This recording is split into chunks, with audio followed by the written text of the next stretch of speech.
of its mid-size Q5, Audi offers a small crossover SUV with the 2015 Audi Q3. So let's go ahead and check out if it competes in the ever-growing small compact luxury crossover SUV segment.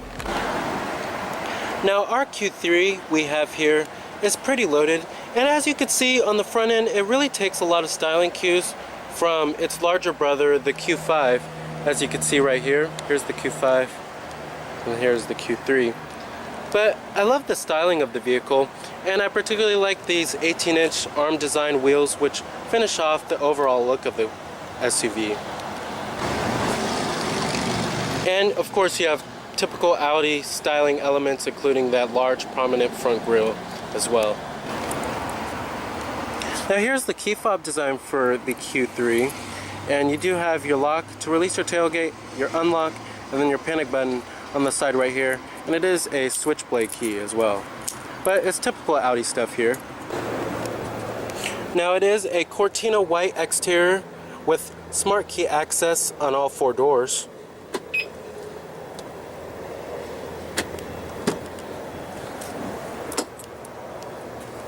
With a black leatherette interior. Your power driver's seat controls, 4-way power lumbar, and your power recline function as well.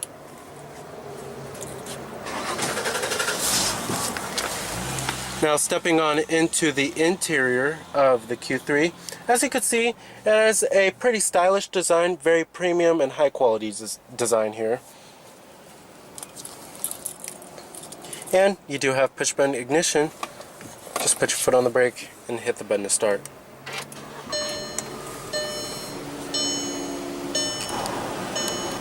Full leather wrapped steering wheel. You have a 6-speed Tiptronic automatic transmission with manual shiftability. No rear view camera. I'm actually very surprised about that. But no paddle shifters either. Let's go ahead and turn on the lights and the hazards as well. All windows are fully automatic in the Q3, of course. And let's go ahead and pop up the hood and check out the engine bay. Heated exterior mirrors with full LED turn signal indicators.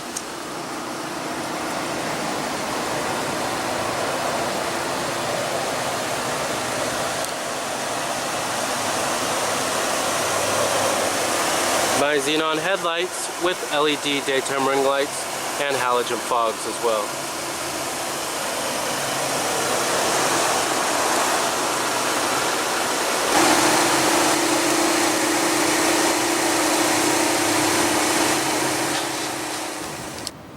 You also do have Audi's Quattro all-wheel drive system.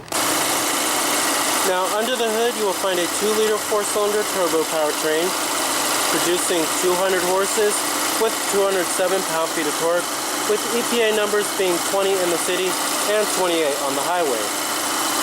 Powertrain is also pretty smooth too, providing adequate acceleration at the times you need it. Fuel economy numbers can be a little bit better though.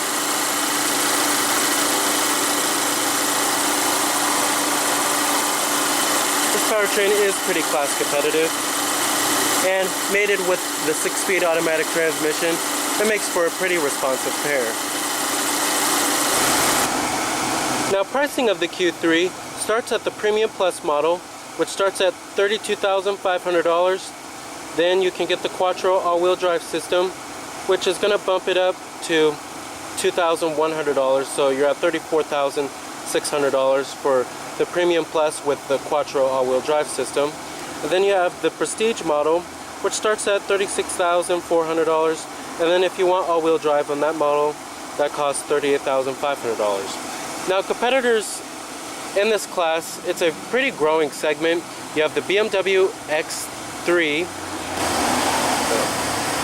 Now this class of the small luxury compact crossover SUV segment is a very growing, hot competitive segment, but competitors range from the BMW X1, the all-new Lexus NX, as well as the Mercedes-Benz GLA.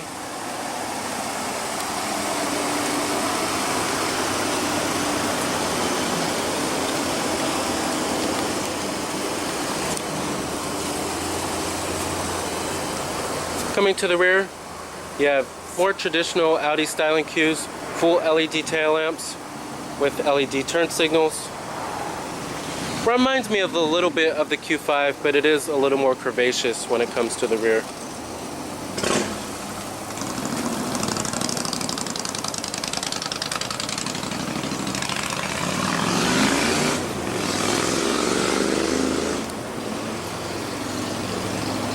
Here goes the Q5 right here, just to show a little comparison. Now EPA numbers are at 20 in the city, 28 on the highway like I said. Total vehicle price for this particular Q3 is $35,525.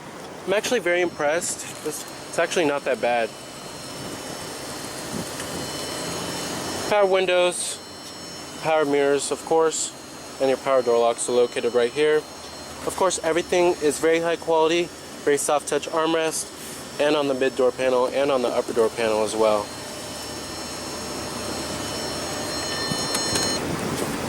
And let's go ahead and see what kind of engine note she makes.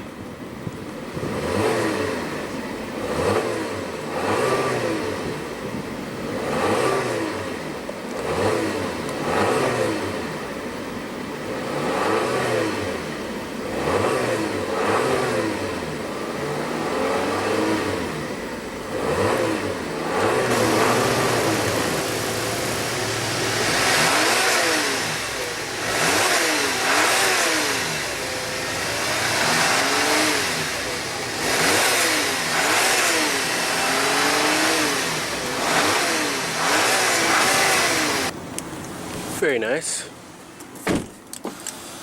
As far as build and materials go inside of this vehicle, of course, it's superb when it comes to build quality. It's an Audi, of course. However, when it comes to the materials, there is a little bit of cost cutting here. And the graining of the plastics are good, but it's just that not all of them are very soft to the touch. But the dashboard is soft to the touch, as well as the armrest. And right here as well, which are the most important places, and on the upper door panel too, which is a very important place too. But things like right here and right here, they're all hard touch plastics. But when you get a low-end Audi, that's what you have to kind of expect. A little cost cutting on some of the plastics. Now, as far as driving impressions go of the vehicle, thanks to its compact dimensions and its great maneuverability, as well as equipped with the 2-liter 4-cylinder powertrain, it makes for a very nimble handling vehicle. It's actually very fun to drive. And it honestly feels like a BMW in all honesty. Now, coming to these controls right here, this is all going to control your Audi's MMI interface. And it's actually a very low-end version of the interface. I would love to see a more higher-end version. But if you get a lower-end car of the brand, I guess you would get the lower-end version of the interface. But it's just not what I'm really used to. I wish they would just offer the higher-end version here. But like I said, all these controls right here control your interface right there. Your dual-zone automatic climate control, your heated seats as well. And then you also do have your downhill assist. And then you have a little storage cubby right there as well, your rear window defroster button too. Then coming down here, you have your electronic parking brake, your cup holders, 12-volt power outlet right there. Then down here, you have your center console, which is very small. And then you have your Audi MMI music, actually your Audi music interface input right there. But at least it's very high quality. It's just very, very small. Coming up here, you have your auto-dimming rearview mirror with the integrated compass. A panoramic sunroof as well, with a retractable sunshade.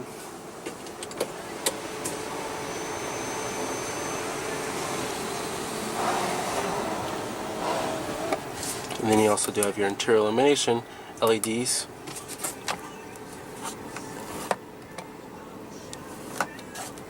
Very plush headliner, of course. Now, as far as visibility goes in this vehicle, the glass area all around the car is okay. It's not the best, but the seat pillar back there is pretty thick, as you can see. And there's not a whole lot of glass area all around. And if due to that sloping roofline and that massive C-pillar, it can create for pretty big blind spots. Now coming to the controls here, pretty standard Audi stuff here. These controls are all going to control your center screen right there, and then these controls over here are all going to control your Audi's MMI interface. But as far as the design of the steering wheel goes, I like it a lot.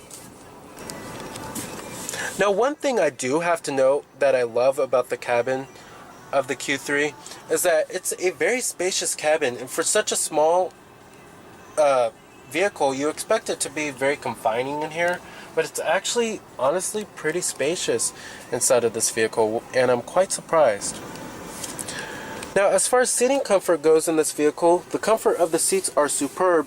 I have adequate thigh support, and the side bolstering of the seats are also pretty good too. They hold you in place as well, and the headrests are also pretty nice and plush too. Now let's get to the interface here. I think the main thing I really don't like about it, and you can really tell that it's a low-end version, is probably the rendering of it. The font is kind of crummy.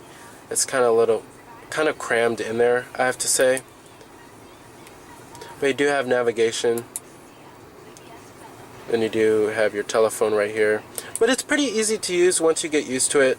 I'm really used to Audi's controls being right here, but instead the Q3's controls are located right there.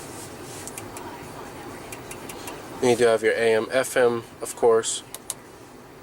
Everything is separated into 4 main corners. Then you have your car settings. Like your vehicle settings, you can change the interior lighting, the central locking, things of that nature.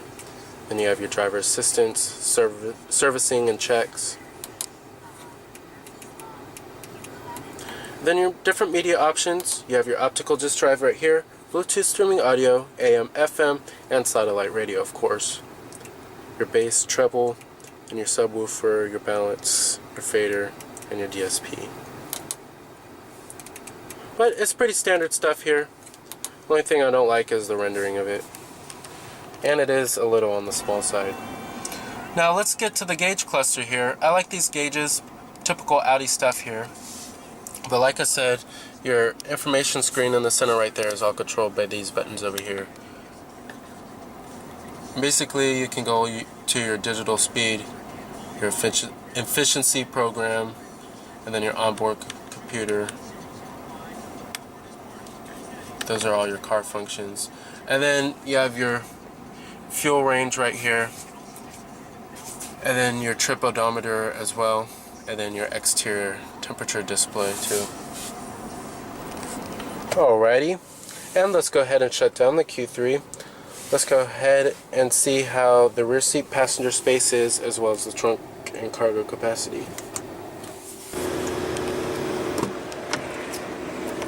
Of course, build quality does follow through in the rear. Still very soft touch. It has that German solidity.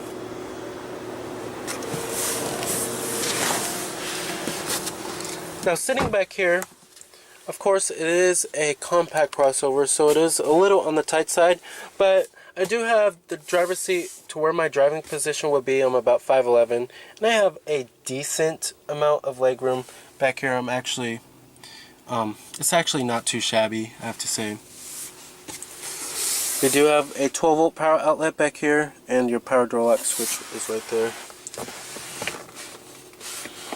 And then you also do have a rear armrest with storage and your cup holders.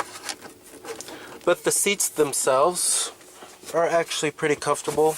They're actually pretty supportive. And you do have rear air vents back here as well, as you can see. And then you also do have the panoramic sunroof, like I said earlier, which definitely gives the cabin a much more airy feel.